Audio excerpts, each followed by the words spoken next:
pièce de théâtre? Oh, il y en a une qui s'en vient prête. Est-ce que les grands-enfants sont prêts à voir la pièce de théâtre, eux autres? Les enfants, vous allez vous laisser faire comme ça. Les parents sont plus forts que vous autres. Êtes-vous prêts, les enfants? Les enfants, on a une pièce de théâtre et en même temps, vous savez c'est quoi une confiserie? Est-ce qu'il y en a qui savent c'est quoi une confiserie, les enfants? C'est quoi une confiserie? Une place où on fabrique des bonbons. La pièce de théâtre arrive dans une place où on fabrique des bonbons. Est-ce que vous aimez ça, les bonbons? Oui! Vous aimez ça, les bonbons, les grands? Est-ce que vous aimez ça, les bonbons? Alors, on a une pièce de théâtre avec des bonbons. Pour nous aider à mieux comprendre la signification de Noël. Alors, écoutons ça ensemble.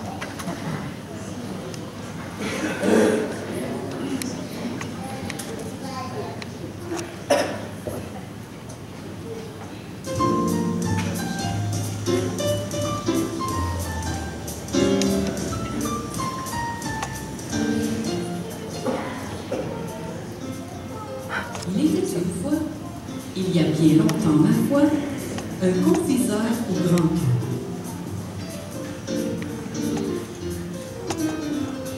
S'il est une chose dont il raffole, ce sont ses petits-enfants qui, après l'école, viennent lui rendre visite dans sa jolie boutique.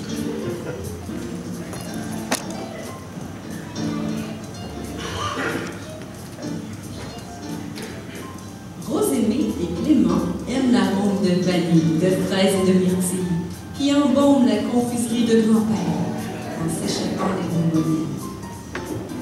Ils prennent plaisir à l'aider quand, de son travail, il est débordé.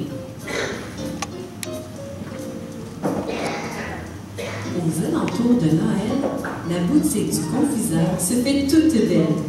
Tous les villageois viennent y faire un tour pour admirer ses beaux atours. Ils goûtent aux délices que le confiseur et ses complices concoctent à cette époque dans de beaux chaudrons au ventre rond.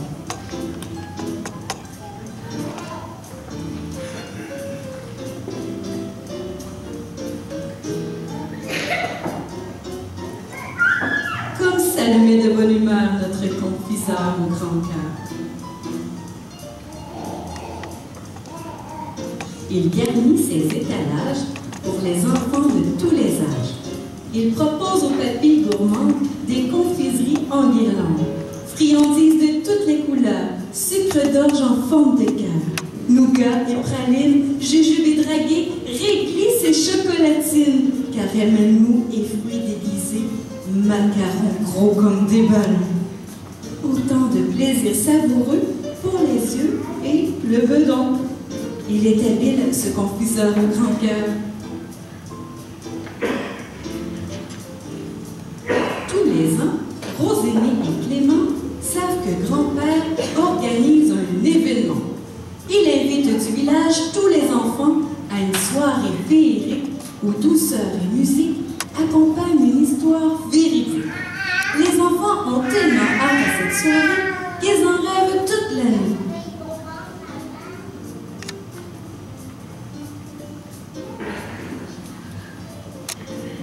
Cette année encore, le confiseur, dès l'aurore, prépare une invitation à proclamer de maison en maison.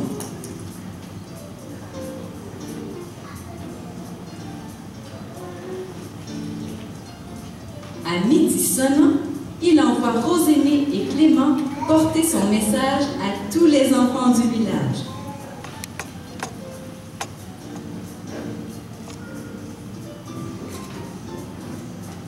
Oyez, oyez, vous êtes invités à venir entendre l'histoire de Noël en savourant chocolat chaud et cannelle.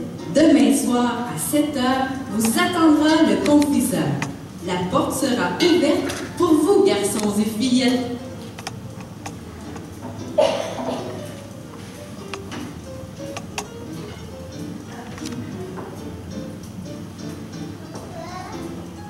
Dès le matin, aussi excité qu'un gamin, notre confiseur au grand cœur cuisine à des quarts d'heure. Il veut que tout soit réussi pour les invités ravis.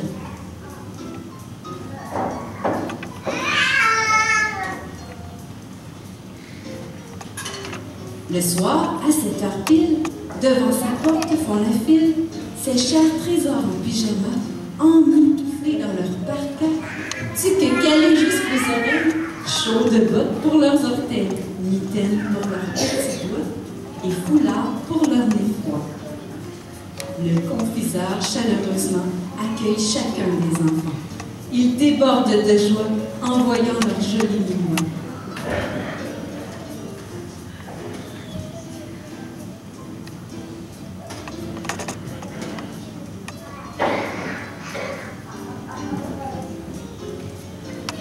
Déjà, Rosémie et Clément, dans la cuisine, s'affairent gaiement.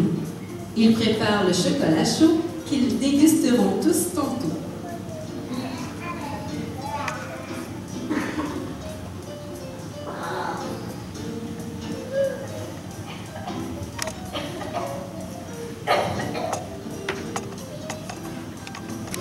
Venez, venez, mes chers enfants, prenez place bien sagement.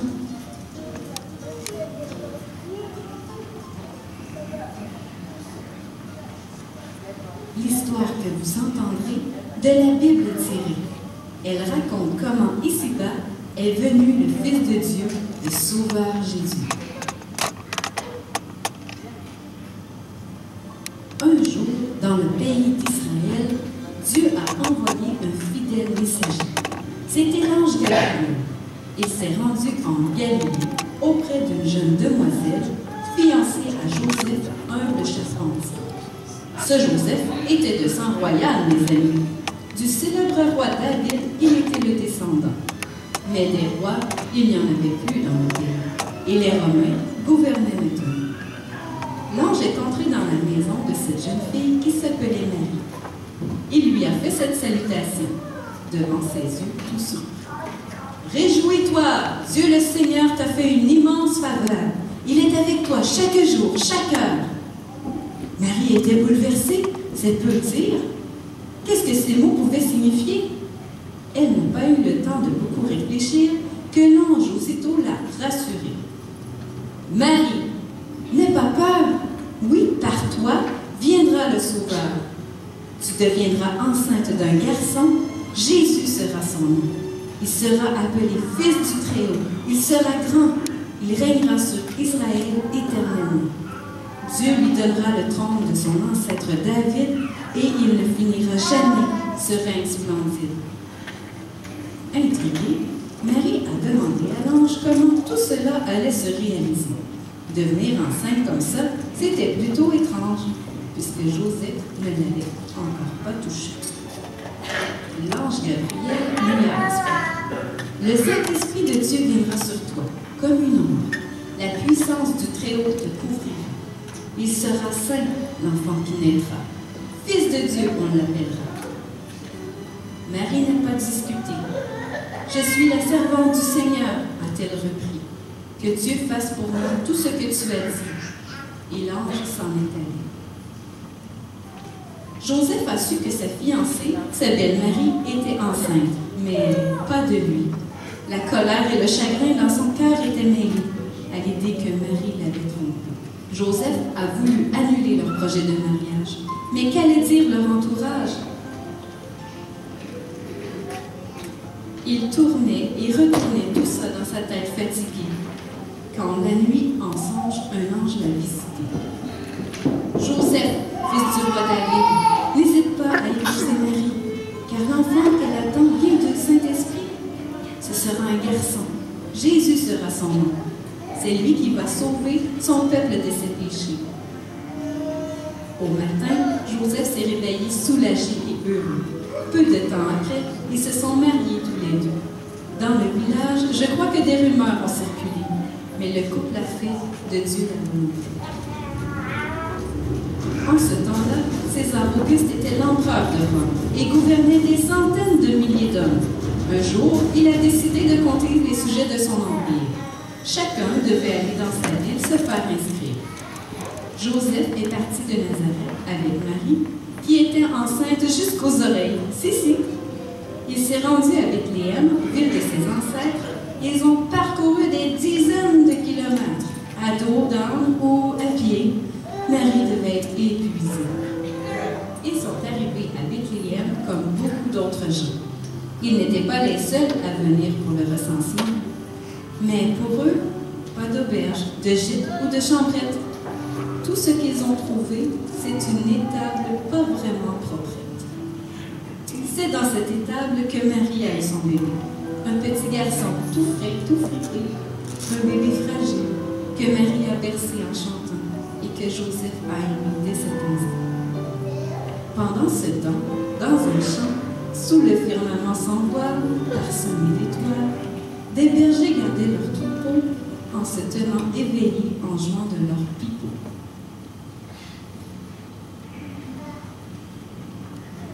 Soudain, le ciel d'une lumière éclatante s'est rempli. Un ange de Dieu est apparu sous leurs yeux ébahis. « N'ayez pas peur, a dit l'ange au berger. J'ai une bonne nouvelle à vous annoncer. Dans la ville de David, il vous est né un sauveur. C'est le Messie promis par le Seigneur. Voici comment vous le reconnaîtrez. Vous trouverez un enfant emmailloté et couché dans une mangeoire. Et après, par la fraîcheur du soir, des milliers d'anges ont entonné dans le ciel un chant de louange à l'Éternel. Gloire, gloire à Dieu dans les lieux élevés, paix sur la terre aux hommes de bonne volonté. Puis, le silence de la nuit est revenu. Les anges ont disparu. Les bergers se sont regardés, émerveillés. Il ne faut pas rester ici figés. Vite, à Bethléem, il faut courir. Cet enfant, nous devons le découvrir. Dans une étable, ce ne sera pas compliqué. Dans une mangeoire, il sera facile à trouver. Les bergers n'ont fait ni une ni deux, laissant là leur troupeau aux soins de Dieu. Ils se sont rendus à Bethléem à toute vitesse et fouillé les étables sans trop de politesse. Et là, ils l'ont vu, de leurs yeux vus. Un petit bébé, emmailloté, tout frais, tout fripé, dans cette mangeoire misérable. Le Sauveur semblait si béni. Le Dieu très haut sur la terre avait permis d'un corps de chair et s'était revêtu afin de partager notre humanité. Puis Jésus a grandi en faisant de son Père la volonté.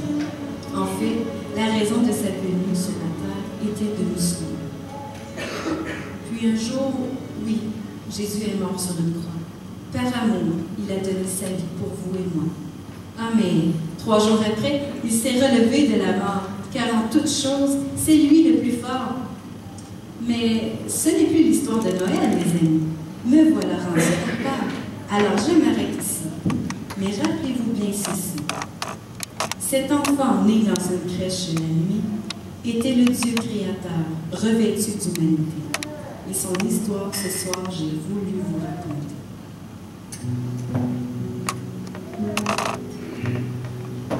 Confiseurs et petits enfants émus se rappellent que Jésus est venu pour les sauver. De bavardage en grignotage file la belle soirée. Yeux qui piquent, bâillements furtifs, et déjà sonne l'heure pour les invités du confiseur de rentrer à la maison, cœur content et bedon.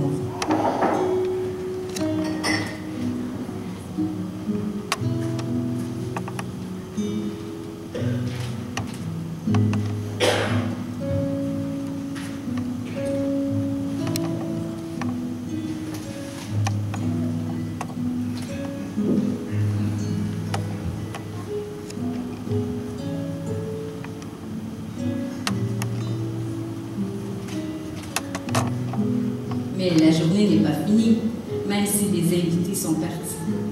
Allez hop, à l'ouvrage, il faut encore faire un petit ménage pour les clients de demain qui viendront, c'est certain.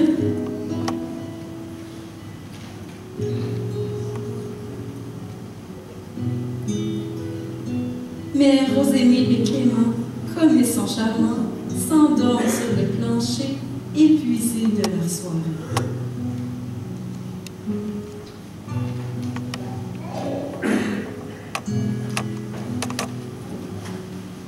Comme à tous les ans, notre confiseur est tout heureux d'avoir partagé avec les enfants récits bibliques et bons mots.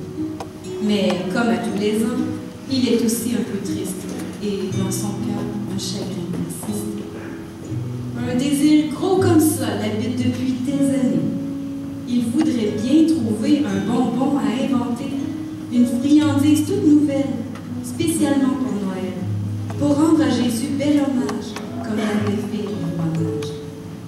Il cherche toujours une idée, mais rien ne traverse sa pensée. Il ne sait pas encore que cette année, les choses vont changer.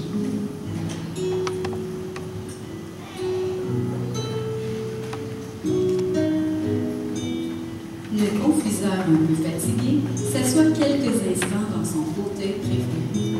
Il ne veut se reposer qu'un moment, mais vite, il s'assoupit et finit bien malgré lui par s'endormir profondément.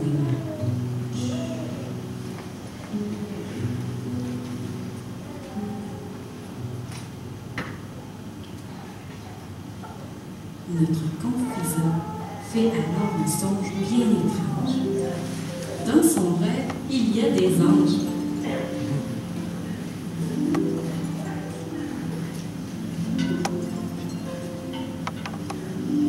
Il danse dans son atelier avec ses cuillères et ses tasses à mesure. Les anges tournoient, virevoltent et s'amusent d'un air désinvolte en s'approchant de son gros chaudron au ventre rond. Le sourire en coin et le taquin, les anges plongent une cuillère dans une mixture peu familière. Dans son rêve, pour voir ce que les anges peuvent bien brasser ainsi, le confiseur surpris s'approche du mélange. Il se penche, mais aussitôt se relève, un large sourire aux lèvres.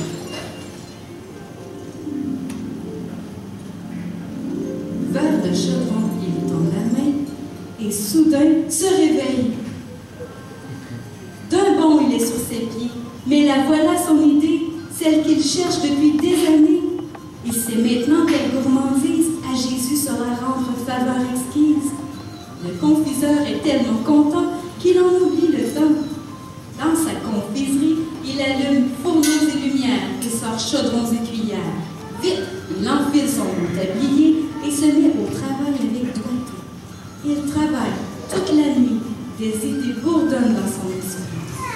Il concocte toutes sortes de mixtures pour trouver la bonne texture, la juste forme, l'exacte odeur et surtout les vraies couleurs. Un bâtonnet de bonbons durs et façons, un peu courbé sera sa forme. Toute la nuit, sans se lasser, il s'active dans son atelier. Au petit matin, très satisfait, il réussit enfin le bonbon parfait. Aimeriez-vous savoir quelle est l'idée que, dans son rêve, les anges lui ont donnée? Un bonbon tout blanc qui rappelle que Jésus est parfait en dedans. Un bonbon aux rayures rouges qui rappelle de Dieu l'amour et celui de Jésus, le bien-aimé, pour toute l'humanité.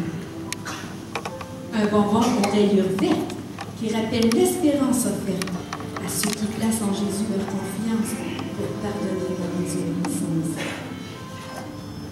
Un bonbon en forme de J qui rappelle que c'est bien par la lettre J que commence le nom de celui qui peut nous donner la vraie vie.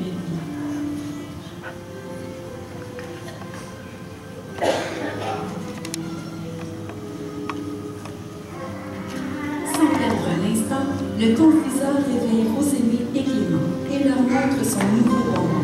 Debout, debout, allons, allons! Il faut aller chercher vos amis. Ils doivent le voir eux aussi.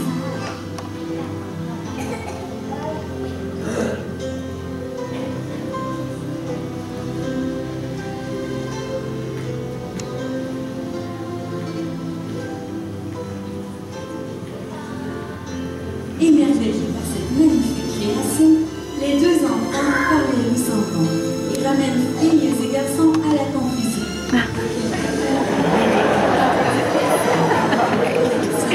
En l'honneur du Sauveur qui a été donné. Car bien sûr, notre confiseur prévoyant en a préparé pour tous, petits et grands.